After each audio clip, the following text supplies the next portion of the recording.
today I am going to teach you basic English, and before the teach the English I want to first tell you and what is English and what is importance of English. So as well as you know what is English. English is a native tongue of England. ये England की मातृभाषा है, England देश की मातृभाषा है। जैसे हमारे इंडिया की मातृभाषा क्या है, हिंदी है। इसे 5 नामों से जानते हैं डियर। इट इज WWL, इसे वर्ल्ड वाइज लैंग्वेज भी कहा जाता है। इसे वर्ल्ड वाइज लैंग्वेज क्यों कहा जाता है, क्योंकि इसे सिर्फ इंग्लैंड के लोग न जान के पूरे होल वर्ल्ड के लोग इंग्लिश के बारे में जानते हैं। That's why it's called world wise language. और वर्ल्ड वाइज होने के नाते इसे इंटरनेशनल का भी नाम दे दिया गया है। It is an international language also, and international होने के कारण इसे ग्लोबल का भी नाम दे दिया गया है। It is also global language. And global जो चीजें होती हैं डियर, उसे ऑल ओवर कंक्लूजन में आप कर सकते हैं। It is an abroad language also. यह पूरी तरह से फैली हुई भाषा है। दुनिया के किसी भी कोने में जाएंगे आप अंग्रेजी को जरूर पाएंगे। सो हर एक चीज की एक लेटर होती है dear. It was a knowledge about English. ये रहा बेसिक आपका नॉलेज इंग्लिश के बारे में। अब मैं इसके लेटर पे चलता हूँ। What is the letter of English? Here is the written on, ठीक है, letter of English. Letter means होती है सीढ़ी, ऑफ मीन्स काके की प्रीपोजिशन है, इंग्लिश मीन्स अंग्रेजी, अंग्रेजी की सीढ़ी। ये आपकी है AWSP। A for alphabet. What is alphabet? Alphabet क्या है? अगर आपसे कोई पूछे कि अल्फाबेट किसे कहते हैं तो इन इंग्लिश आप डिफिनेशन आसानी से दे सकते हैं। In English grammar there are 26 letter which is known as the name of alphabet. अंग्रेजी व्याकरण में टोटल 26 अक्षर होते हैं और उन अक्षरों को समूह को अल्फाबेट के नाम से जाना जाता है। और ये आपके होते क्या है, A to Z, ए से लेके Z तक। जो आपका 26 लेटर सीक्वेंस जो ग्रुप होता है 26 लेटर का, वही आपका जाना जाता है किस नाम से? अल्फाबेट के नाम से। जिसमें से आपके 5 वॉवेल होते हैं, A, E, I, O, U, and 21 आपके क्या होते हैं? कॉन्सोनेंट होते हैं। इसको छोड़ के जो है आपके जो बचते हैं आपके कॉन्सोनेंट हैं, और दोनों को मिला के जो 26 लेटर होता है वही आपका किस नाम से जाना जाता है? अल्फाबेट के नाम से जाना जाता है। ठीक है, तो आप अल्फाबेट को जान गए। अब आपको जानना है वर्ड क्या है। What is word? ज्यादातर आप लोग को अध्यापक लोग पढ़ाते हैं कि 2 या 2 से अधिक अक्षरों को मिला के एक शब्द लिखा जाता है। लेकिन ये 2 हो या 2 से अधिक हो, उससे कोई फर्क नहीं पड़ता। आपका प्रॉपर रूप से a group of letter which makes a sense is called word. कई अक्षरों को मिला के एक शब्द लिखा जाता है। मेरा शब्द वह होता है जिसका प्रोनाउंसिएशन करने पे उसका कुछ शाब्दिक अर्थ निकले। जैसे यहाँ पे मैंने लिख दिया बॉय। बॉय मीन्स लड़का, टॉय मीन्स खिलौना। तो इसका जब प्रोनाउंसिएशन कर रहे हैं तो इसका कुछ शाब्दिक अर्थ निकल रहा है। अगर इसी को हम कर देंगे YOB तो इसका कोई मीन दे रहा है? 2 या 2 से अधिक तो है, लेकिन कोई मीन नहीं दे रहा है। 2 हो या 2 से अधिक हो डियर, आपको प्रॉपर उसका प्रोनाउंसिएशन करने, उच्चारण करने, उसका कुछ मीन समझ में आना चाहिए। एंड यस फॉर होता है सेंटेंस। सेंटेंस क्या होता है? अ group of word which makes a complete sense is called sentence। तो इस शब्दों को मिला के एक वाक्य लिखा जाता है, और वाक्य आपका वो होता है जिसका ट्रांसलेट करने पे पूरा का पूरा मतलब समझ में आ जाए। एक सेंटेंस में आपको एक सब्जेक्ट और एक प्रेडिकेट का होना अनिवार्य होता है। जैसे यहाँ पे मैंने लिख दिया Ram is a good boy. Ram एक अच्छा लड़का है। ठीक है, तो आपका राम क्या है? सब्जेक्ट है। इज अ गुड बॉय क्या है?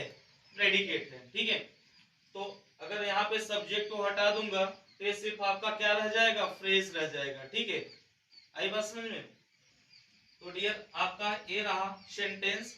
एंड सेंटेंस के बाद आपको समझना है व्हाट इज पैराग्राफ। पैराग्राफ किसे कहते हैं? पैराग्राफ है क्या? तो अ group of sentence which makes a full sense is called paragraph. कई वाक्यों को मिला के एक पैराग्राफ लिखा जाता है, और पैराग्राफ हमारा वह होता है जिसका एक्सप्लेनेशन करने पे, व्याख्यान करने पे उसका पूरा का पूरा मतलब समझ में आ जाए।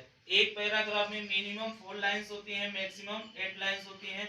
इसके बाद मोस्टली टीचर कहते हैं पैराग्राफ सेंस करके लिखिए। ठीक है, तो एक ऐसे लिखा जाता है एक्सप्लेनेशन करके, व्याख्या करके। जैसे मैंने बोला इस मार्कर के बारे में, ये this is a marker, this marker is very good marker, this marker rate is 25 rupees, this is available to free market, this is made by plastic, there is one cap in this marker that is also made by plastic।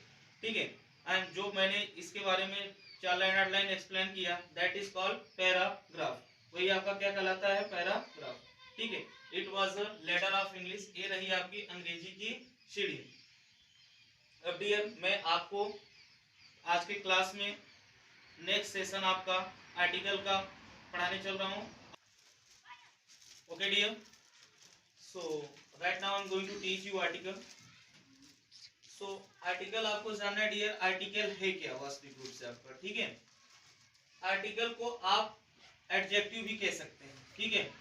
ये article आपके दो प्रकार के हैं, definite articles और indefinite articles. Definite articles आपका क्या है, द है, और इनडिफिनिट आर्टिकल्स आपका क्या है, ए एंड एन है, ठीक है। अब इसके यूज पे आते हैं कि इसका प्रयोग कहाँ करते हैं, ठीक है। ज्यादातर आप लोग पढ़े होंगे कि आर्टिकल जो ए और एन है इसका प्रयोग हम वॉवेल के साथ करते हैं, और इंग्लिश में वॉवेल आपको कितना पढ़ाया गया है, 5। वो क्या है आपके, ए ई आई ओ यू, ठीक है। जबकि डियर ए क्या हो गया आपका, फेल हो गया है, ठीक है। अगर इससे देख के आप करेंगे तो आपका क्या हो जाता है, आगे चल के रॉन्ग हो जाता है। ये सिर्फ सिखाने के लिए है, जैसे बच्चा क्या है बिफोर 10+2 है तो उनको बताया जाता है, ठीक है, प्रोनाउंसिएशन के लिए। अभी डियर आपका जो आगे आता है, जैसे आपका ए आर्टिकल आ गया है यहाँ पे, जैसे यहाँ पे मैं आपको दे दूं, he is dot dot dot honest, he is dot dot dot honest, और यहाँ पे मैं आपको दे दूं, यहाँ फिलिंग द ब्लैंक्स में आता है आपका ए और एन भरने के लिए, तो यहाँ पे क्या बोलेंगे, ज्यादातर बच्चे क्या करते हैं, एन कर देते हैं, ठीक है, और एन सॉरी ए कर देते हैं कुछ लोग, और कुछ लोग एन कर देते हैं, ठीक है। इसको यस देखते हैं तो सोचते हैं इसमें तो जो है क्या है, कॉन्सोनेंट है, यहाँ पे ए कर देते हैं, जबकि ए आपका क्या हो जाता है, रॉन्ग हो जाता है, ठीक है।